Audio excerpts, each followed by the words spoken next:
Hello everyone, कैसे हो सभी। Welcome back to another video. This is Shivam Maheshwari from Delhi Technological university.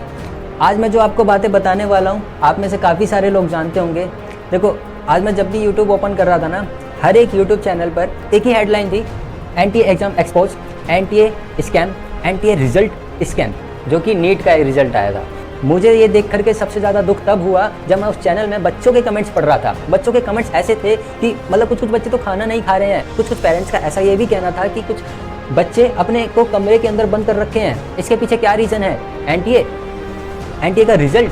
तो सारी चीज़ें डिस्कस करेंगे। मैं एज ए स्टूडेंट मैं आपको बता दूं कि कोई एक एस्पायरेंट्स है, एक साल पूरा किसी एग्ज़ाम के लिए मेहनत करता है। एग्ज़ाम देने के बाद जब रिजल्ट आता है उसको पता चलता है या तो एग्ज़ाम लीक हुआ है या उस एग्ज़ाम को कंडक्ट करवाने वाली जो बॉडी है उसने कोई गेम रचा है या कोई घोटाला किया है। तो मुझे बहुत बड़ा दुख हुआ। मैं ये सारी चीज़ें पढ़ रहा था और मुझसे ज़्यादा उन बच्चों को दुख हुआ होगा जिनके साथ ये एक्चुअल में हुआ है।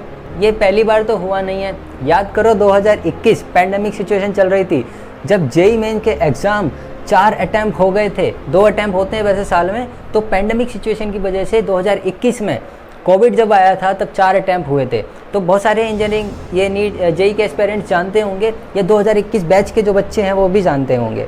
तो काफ़ी स्कैम हुआ था, बहुत तगड़ा स्कैम हुआ था। उधर भी 800 से 900 बच्चों ने स्कैम किया था। वो इतना बड़ा स्कैम नहीं था। क्या स्कैम था वो? काफ़ी बच्चों ने 15 से 20 लाख रुपए देके अपनी एनआईटी में सीट रिजर्व करी थी। इसके पीछे एक रशिया का व्यक्ति था जो कि एक हैकर था, जिसने काफ़ी सारे एनटीए के सिस्टम हैक कर रखे थे और उसने एक कम्युनिटी बना रखी थी उन प्राइवेट कोचिंग सेंटर्स के साथ जो कि जिनको ये टेंडर दिया गया था जेईई एग्ज़ाम कंडक्ट करवाने का। उनके टीचर्स भी इन्वॉल्व थे। क्या था? पूरी एक कम्युनिटी थी। ये बच्चों को अप्रोच करते थे और बच्चों से डिमांड करते थे 15 से 20 लाख रुपए। कहते थे कि आप इतने पैसे दो, हम आपकी एनआईटी में सीट रिजर्व करके देंगे। तो ये स्कैम जो हुआ, बहुत तगड़ा स्कैम हुआ था और बच्चों ने आवाज़ उठाई। इसके ऊपर एक इन्वेस्टिगेशन बिठाई गई। सीबीआई ने इन्वेस्टिगेशन करी और उस इन्वेस्टिगेशन के तहत पर एक्शन लिया गया। ये भी बहुत बड़ा स्कैम था 2021 में, जो मेरे बैच का था। हुआ क्या था उसके अंदर? जो स्कैमर्स आए थे उनका जब रिजल्ट आया ना, तो देखने को मिल रहा है कि फर्स्ट अटैम्प्ट पे एब्सेंट थे, सेकंड अटैम्प्ट किया 99 परसेंटाइल, थर्ड में एब्सेंट, फोर्थ में एब्सेंट, सीधा एडमिट। कुछ बच्चों का तो ऐसा था कि फर्स्ट में 60 से 70 परसेंटाइल आ रही है, सेकंड में एब्सेंट है, थर्ड में एब्सेंट है, फोर्थ सेशन में 99.9 परसेंटाइल। और काफ़ी बच्चों का ऐसा भी था कि फर्स्ट में एब्सेंट, सेकंड में एब्सेंट, सीधा फोर्थ में जाकर के एग्ज़ाम दे रहे हैं और 99 परसेंटाइल आ रही है एकदम से। तो ये बहुत बड़ा स्कैम था। काफ़ी बच्चों ने आवाज़ उठाई, इसके ऊपर सीबीआई ने एक्शन लिया, इन्वेस्टिगेशन हुई और वो काफ़ी सारे अरेस्ट हो गए। फिर से ये गेम रचा गया है यहाँ पर एनटीए के थ्रू। वहाँ पर तो एनटीए, चलो मानते हैं कि वहाँ पे एनटीए को भनक नहीं थी, पीछे कुछ हो रहा था, बाद में सारी चीज़ें ठीक हुई। लेकिन अब ये किसने की है सारी चीज़ें? कौन है इसका रिस्पॉन्सिबल? देखो, एनटीए की तरफ से क्या स्कैम हुआ, बहुत गजब का स्कैम है जो उसकी सस्पेंस में डाल देने वाला है। मैं खुद सस्पेंस में पड़ गया कि ऐसा कैसे हो सकता है। हुआ क्या है? देखो, 5 मई को एग्ज़ाम कराया गया, जिसमें से 24 लाख से प्लस स्टूडेंट ने पार्टिसिपेट किया था, उसमें एग्ज़ाम दिया था, ठीक है। और उसी दिन न्यूज़ आती है कि नीट का क्वेश्चन पेपर लीक हो गया है। बच्चे आवाज़ उठाते हैं, बहुत सारे सोशल मीडिया चैनल्स पर डालते हैं नीट का क्वेश्चन पेपर लीक हुआ है। बहुत सारे टेलीग्राम चैनल्स पर, बहुत सारे ट्विटर्स, यूट्यूब, बहुत सारे बच्चे आवाज़ उठाते हैं। लेकिन एनटीए ने पूरी तरीके से डिनाई कर दिया कि कोई पेपर लीक नहीं हुआ। और ट्विस्ट तो तब आता है जब इन्होंने कहा था कि नीट का जो रिज़ल्ट है हम डिक्लेयर करेंगे 14 जून को, लेकिन इन्होंने सडनली डिक्लेयर कर दिया 4 जून को। 3 जून को आंसर की आई। पिछले साल क्या हुआ था, जिस दिन आंसर की आई थी उसके 4 से 5 घंटे बाद ही अनाउंस हो गया था। मतलब उन्होंने डिसाइड कर दिया था, डेट भी डिसाइड कर रखी थी। लेकिन अब क्या हुआ, 3 जून को आंसर की आई, 14 जून को रिजल्ट आना था। उन्होंने इलेक्शन डे 4 जून को, जिस दिन इलेक्शन का रिजल्ट था, उसी दिन डिक्लेयर कर दिया। तो देखो, क्वेश्चन मार्क तो यहाँ पे बनता है एनटीए के ऊपर कि भाई 4 जून को ही क्यों डिक्लेयर कर दिया और एकदम से धप्पा। उसके पीछे भी एक रीज़न था, ताकि जो पूरे इंडिया में जितने भी न्यूज़ चैनल पे हेडलाइन चल रही थी, सबकी इलेक्शन की हेडलाइन चल रही थी और सारे जितने भी नागरिक हैं इंडिया के, सब उसी में बिजी थे। तो उन्होंने एक चाल तो नहीं कह सकते, वो भी कह सकते हैं, वो चाल चली और उस दिन इलेक्शन के रिजल्ट डे वाले दिन नीट का रिजल्ट डिक्लेयर कर दिया, ताकि बच्चों को ज़्यादा अवेयर भी ना हो, बच्चे इतना ज़्यादा कुछ पता भी ना चले क्या स्कैम हुआ है। और अभी तो रुको, ट्विस्ट तब आता है जब पता चलता है कि ऑल इंडिया रैंक 1 के 67 बच्चे हैं। मतलब 67 बच्चे, 67 बच्चों ने 720 में से 720 मार्क्स स्कोर किए हैं। मतलब 67 बच्चों की ऑल इंडिया रैंक 1 आई है। मैं आपको दिखाता हूँ, 1 मिनट। 720 में से 720 स्कोर करने वाले 67 बच्चे ऐसे हैं, और उसमें से भी 6 बच्चे ऐसे हैं जिनका सेम सेंटर है, और वो सेंटर एक हरियाणा में झज्जर जगह है, वहाँ पे एक सेंटर जहाँ पे 6 बच्चे ऐसे हैं जिनका सेम सेंटर है, ऑल इंडिया रैंक 1 वाले। तो पहला क्वेश्चन तो यही बनता है एनटीए के ऊपर कि कैसे 67 बच्चे 720 में से 720 स्कोर कर सकते हैं। नीट का इतना लेवल तो नहीं गिरा था कि 67 बच्चे 720 में 720 स्कोर कर लेंगे, 67 बच्चों की ऑल इंडिया रैंक 1 आ जाएगी, इतना लेवल नहीं गिरा था। और 6 बच्चे सेम सेंटर के हैं। सेकंड क्वेश्चन तो यही बनता है एनटीए के ऊपर कि कैसे वो 6 बच्चे सेम सेंटर्स पे होकर के ऑल इंडिया रैंक 1 प्राप्त कर रहे हैं। सॉरी। दूसरा क्वेश्चन तो यही उठता है एनटीए के ऊपर। मैं दिखाता हूँ आपको। 62 से लेकर के 67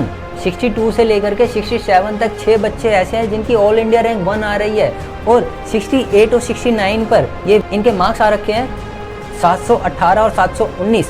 हाउ दिस इज पॉसिबल? 718 719 आप खुद कैलकुलेट करो। एग्जाम में क्वेश्चन जो होता है 4 मार्क्स का होता है। अगर एक बच्चा क्वेश्चन गलत करता है तो 4 मार्क्स तो यही गए, ठीक है, और 1 मार्क्स नेगेटिव, यानी कि 5 मार्क्स कटेंगे तो 715 आते हैं। अगर वो गलत नहीं करता है, वो छोड़ करके भी आता है, तो 4 मार्क्स उसके गए 716। How this is possible? 718 marks और 719 मार्क्स। तीसरा क्वेश्चन ये बनता है, जो ऑल इंडिया रैंक 1 आप देख रहे हो ना 67 बच्चों की, उसमें से भी काफ़ी स्टूडेंट ऐसे हैं जिनके 720 में से 1.54 रैंक आई हुई है, 1.26, मतलब आधी रैंक आपने किसी और को दे दी। ऐसे कैसे हो सकता है? ये तो मतलब खेल थोड़ी चल रहा है कि आधा लड्डू तेरा आधा मेरा। समझ आ रही है कहानी? और ये कहानी ज़्यादातर वहाँ पर हुआ है। 6 बच्चे आपको बता रहा हूँ सेम सेंटर के, वो सेम सेंटर हरियाणा में एक झज्जर जगह है, वहाँ पर same centre all India rank 1। क्या सारे डॉक्टर वहीं बैठे हुए थे क्या? मैं तो मतलब मुझे खुद समझ नहीं आ रहा है कि सारे डॉक्टर सेम सेंटर पे थे। और ये ज़्यादातर हरियाणा में हुआ है। पिछले 2021 में जो स्कैम हुआ था ना, तो वो भी एक सोनीपत की तरफ, हरियाणा की तरफ ही हुआ था। और अब भी ज़्यादातर जो 6 के 6 बच्चे सीधा हरियाणा सेंटर के हैं वो, ठीक है। अलग अलग क्लास के होंगे, अलग अलग रूम में बैठे होंगे, लेकिन कैसे ऑल इंडिया रैंक 1 एक ही सेंटर पे बैठ कर के आ सकती है, आप खुद सोचो। और इसके पीछे नीट जस्टिफिकेशन क्या देता है मैं दिखाता हूँ आपको, मैं पढ़ के भी बता देता हूँ नीट का जस्टिफिकेशन क्या रहता है। देखो, NTA received few representation court cases from the candidates of the undergraduate 2020 raising the concern of the loss of time during the conduct examination on 5th May को जो एग्जाम हुआ था। Such cases representation were considered by NTA, consider तो कर लिया, चलो शुक्र है। And the normalization formula which has been devised adopted by the Honorable Apex Court by its judgment dated 13 June was implemented to address the loss of time faced by the candidate of the NEET. The loss of the examination time was ascertained and such candidate compensate with the grace marks. NTA justification देता है कि हमने उन बच्चों को grace marks दी है जिनका time waste हुआ था। और टाइम वेस्ट होने का कारण क्या था? वो सेंटर पे वो इन्विजिलेटर्स। हुआ क्या था? सुनने को आया कि उन्होंने 2 सेट्स होते हैं क्वेश्चन पेपर के, दोनों सेट्स बच्चों को पकड़ा दिए थे, और वो बच्चे कंफ्यूज हो गए थे कि कौन सा करे कौन सा नहीं करे, कि लो जी आप सारे क्वेश्चन कर दो। इन्विजिलेटर का ये था। बाद में जाकर के उन बच्चों से क्वेश्चन पेपर लिए गए, जो उनके लिए क्वेश्चन पेपर था वो दिए गए, और इसमें जो टाइम वेस्ट हुआ, इस टाइम वेस्ट के बिहाफ पर एनटीए ने भी एक्सेप्ट किया, हाँ ऐसा हुआ है, और उसके बिहाफ पर वो ग्रेस मार्क्स देता है। चलो टाइम की कितनी कीमत है। मजाक कर रहा हूँ, बट ये कोई बात थोड़ी है। आप ग्रेस मार्क्स दे रहे हो, 718 719 मार्क्स दे रहे हो, और चलो ये भी दिया, आपने जस्टिफाई किया, आपने देने से पहले क्या चीज़ें डिक्लेयर करी कि हम ऐसे ऐसे कर रहे हैं, कोई नोटिस नहीं दिया, कोई साइट पर लीगल नोटिस नहीं दिया, बिना बताए रिजल्ट दे दिया, उसमें कुछ भी गेम खेल दिया और बच्चों को बेवकूफ़ बना दिया। एटलीस्ट इतना ही बता देते कि आपने किस बिहाफ पर ये नॉर्मलाइजेशन किया है, कितने बच्चों के लिए किया है और कौन कौन से सेंटर्स पे ऐसे ऐसे बच्चे थे जिनके टाइम वेस्ट हुआ है सेंटर्स पे जाकर के। वो पूरा जस्टिफिकेशन अगर एनटीए देता तो कहीं ना कहीं बात समझ में आती, लेकिन उसने कोई जस्टिफिकेशन नहीं दी, सीधा रिजल्ट डिक्लेयर कर दिया और इतना बड़ा खेला रच दिया। एनटीए से मैं पूछता हूँ, क्या आप रिस्पॉन्सिबल हैं उन बच्चों के लिए जो पूरा साल मेहनत कर रहा है? वो सोच करके आया था कि पिछली बार उनको एडमिशन नहीं मिला 650, पौने 700 या 720 पे, अब की बार और अच्छा मार्क्स लेकर के आएगा, 720 में से 720 मार्क्स लेकर के आएगा और एग्जाम फोड़ करके एडमिशन लेगा। मेरा कहना है 720 में से 720 लाने वाले बच्चों के लिए भी एम्स दिल्ली लेना इम्पॉसिबल सा लग रहा है, क्योंकि मैं बताता हूँ पिछले बैच में 650 मार्क्स पर भी 300 से 400 रैंक आ रही थी बच्चों की। तो उन्होंने सोचा होगा, काफ़ी बच्चों ने सोचा होगा, सिर्फ उन्होंने नहीं काफ़ी बच्चों ने सोचा होगा कि हमको एम्स दिल्ली लेना है, थोड़ा और अच्छी मेहनत कर लेंगे तो हमको एम्स दिल्ली मिल जाएगा। अब 720 लाने के बावजूद भी उनको एम्स दिल्ली नहीं मिल पाने की संभावना है। तो इसके लिए कौन रिस्पॉन्सिबल है? वो बच्चे जिन्होंने पूरा साल मेहनत करी, उनको ये थोड़ी पता था कि इस टाइम एनटीए ऐसा स्कैम कर लेगा, इतना बड़ा घोटाला कर लेगा। जहाँ पर 650 पे 300 से 400 रैंक आ रही थी, वहाँ 650 पर 30,000 रैंक बन रही है।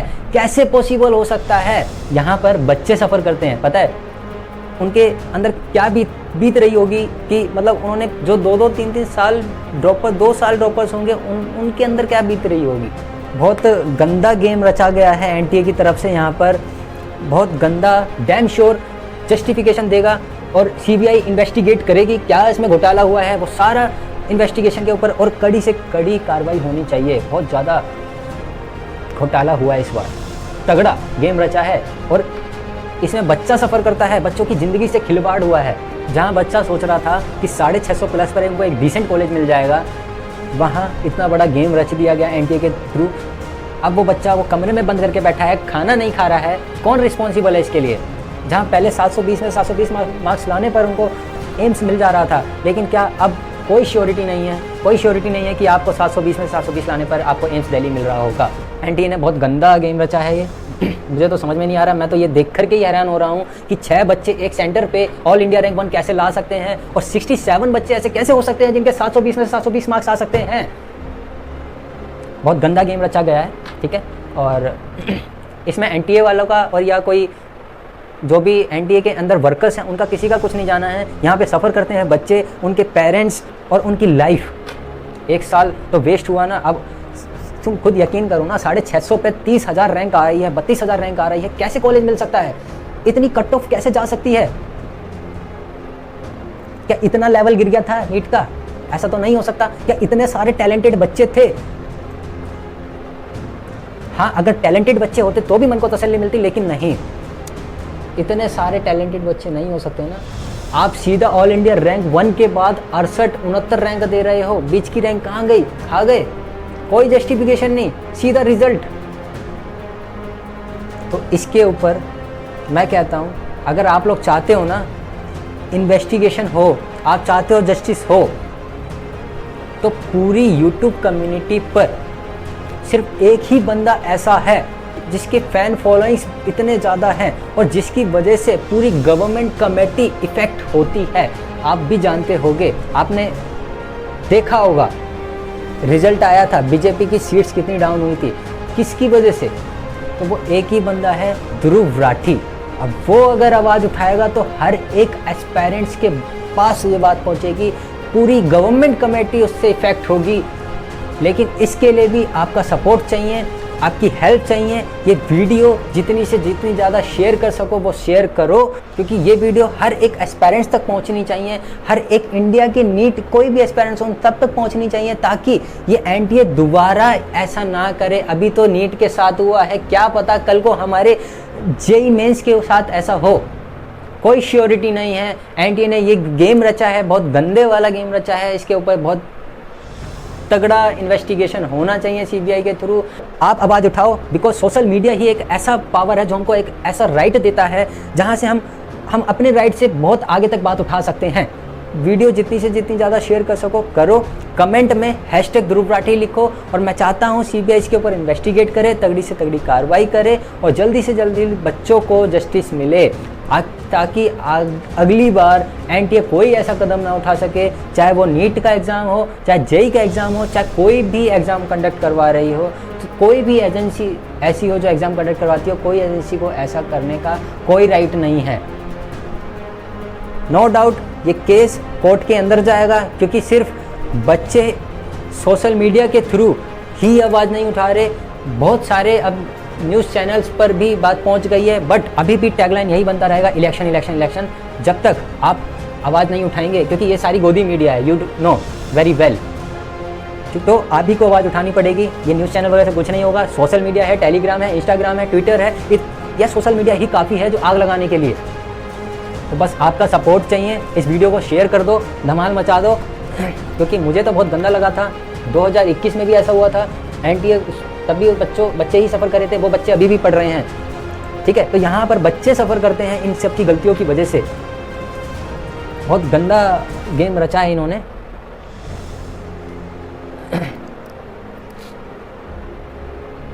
और एनटीए का जस्टिफिकेशन ये है, ग्रेस मार्क्स जी, कोई फॉर्मूला नहीं बताया, कितने बच्चों को दिया, कुछ नहीं। तो बस सिर्फ एक ही चीज़, आवाज़ उठाओ, हर एक बच्चे तक बात पहुँचे, हर एक एस्पायरेंट्स तक बात पहुँचे। जितने भी एस्पिरेंट्स हैं, चाहे वो कोई भी कॉम्पिटिटिव एग्जाम की तैयारी करो, सब तक बात पहुँचनी चाहिए।